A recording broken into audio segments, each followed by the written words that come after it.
And today, they're going to crash. It's going to take people down. And now it's here. Oh, I took your advice.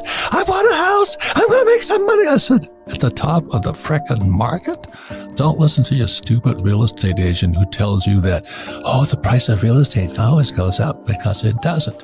When I hear people coming up to me and say, oh, the price of real estate going up and they're jumping in to buy real estate right now, I don't say anything. And the reason is that people are just getting into the hype. All this credit, it's actually debt, credit and debt, pumping into this economy, trying to prevent this crash. And if inflation keeps going, I get richer. I am extremely happy. And I think Biden, I'm not Republican or Democrat, he intentionally wants inflation.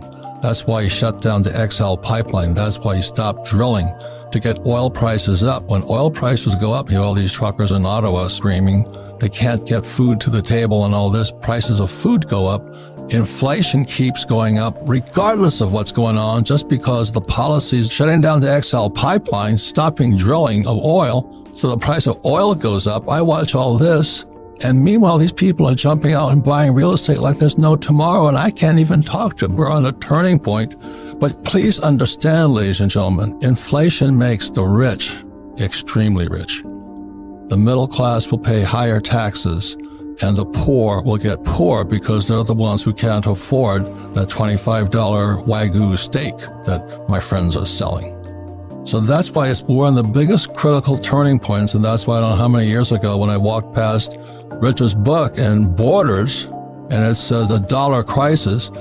If you understand what's going on, the problem is the U.S. dollar. Because in 1944, it stopped being money. It just became the reserve currency of the world. And in 71, Nixon took the dollar off the gold standard. We're being set up right now, one of the biggest changes in world history.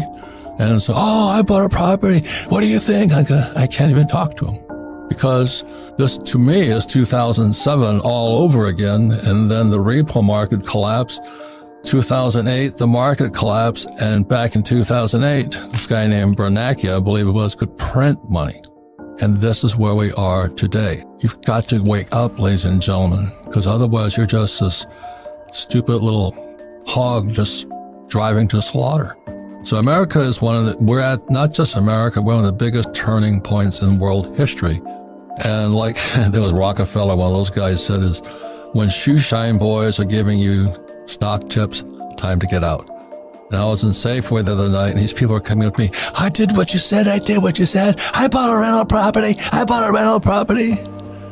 And I came back home and I said to Kim, time to sell. It is so dangerous, but you can't talk somebody out of it because they drank the Kool-Aid. So that's why I'm really honored to have a dear friend, Richard Duncan, been friends for years. He helped Kim and I time the last turn back in 2008. We made fortunes because while everybody was selling, we were buying. And that time has come again. And so that's why please listen to what Richard Duncan has to say. A few months ago, the Fed was still creating $120 billion every month. And then in November, they said they were going to start tapering that, reducing that by $15 billion a month. But the very next month in December, they said they're going to double that and reduce it by $30 billion a month. And that meant that it's going to come to a complete stop. The money printing is going to end totally early next month. No more printing next month. No more printing. And then the real blow came. They started letting it be known that they were planning to do the opposite. Instead of printing a lot of money through quantitative easing, they're going to start destroying a lot of money through quantitative tightening. Now, when they print money, that pushes asset prices up. When they destroy money, that tends to make asset prices fall. And when the stock market... How do they destroy money? Well, they destroy money because when they print money, they buy bonds with that money. And normally, when the bonds mature, they just roll them over and buy a similar kind of bond. But they destroy money by essentially selling those bonds. And when the Fed, what happens is the bonds mature and the Fed doesn't roll them over. Someone else has to buy the bond. So the Fed gets its money back. And when the Fed gets money back, that money just evaporates. The Fed doesn't need to keep any money because it can make all the money it wants anytime it wants to. So it's a bit complicated to explain in just a few sentences, but the bottom line is it's the opposite of quantitative easing. Quantitative tightening destroys money, and that tends to make stock prices fall. And we're about to get a heavy dose of quantitative tightening coming into effect within the next couple of months. And it's going to make it harder and harder for mom and pop to go buy that house they're going to flip. And isn't that going to drive inflation through the roof? Well, they think the opposite. When instead of printing money, that's the thing that normally causes inflation. It stimulates the economy, it creates growth. But when they destroy the money, that tends to make asset prices fall, like stocks and property. So people are less rich, so they spend less money. And if they spend less money, then prices tend to fall. So that's why they're doing this. They're worried now that the inflation rate has moved up to 7%, and they're taking steps to bring it back down. But what they may find is this could cause a significant stock market crash. And some of the high-flying stocks got hit a whole lot harder than that. Look at Meta or Facebook, whatever those I call now, they tanked. Destroying $230 billion of American wealth. There goes your 401k, sweethearts. And that's why I spoke out against 401ks forever. And then all you guys who you're planning on renting your property, people won't be able to afford the rents. That's what it means. Well, so total credit is equal to total debt, because one person's loan is another person's debt, right? So the two have to equal each other. So one way of thinking about this, the easiest way to think about it, is all the debt in the country. Government debt, household sector debt, corporate debt, financial sector debt, all the debt. It first went through $1 trillion in 1964 when I was 4 years old. Now it's $90 trillion. From 1 trillion to 90 trillion during my lifetime. And this credit explosion, which would not have been possible if we had remained on a gold system where dollars were backed by gold. But this explosion of credit has transformed the world. Wait, Richard, hang on. You're speaking like an economist again. Credit is what the Fed and the Treasury allow people to get to the big banks like Wells Fargo and all that. And that credit then allows the banks to send out debt. So then corporations and individuals come in and they take credit and they turn it into debt, but it's the same thing. So by creating credit, debt could explode. Am I correct on that or incorrect? No, I think you put that exactly right. Yeah, credit's not a word people use. They use credit card, but they think about debt, their household debt. So that's what I'm saying. We don't teach economists. We teach everyday mom and pop who is trying to speculate on their 401k or their house. The reason I tend to use credit is because I say this system that we have now is not capitalism, it's creditism. Yes. Creditism sounds better than debtism. I tried that. Creditism works better. Yeah, capitalism to creditism. Because credit growth drives economic growth now. We're dependent on it. Yeah, what Richard is saying is the way America grew was because we produced products. Now we don't produce products, they create credit or debt. Am I correct on that one?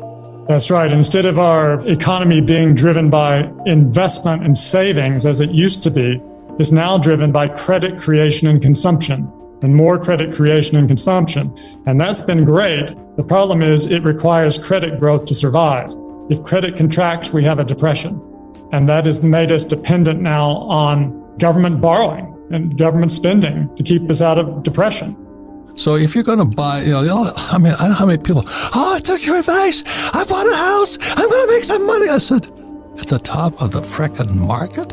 And what about all these guys in this 401ks? 401ks came into existence in 1974. It was called ERISA. And I've been speaking out against 401ks because I will get censored with this one.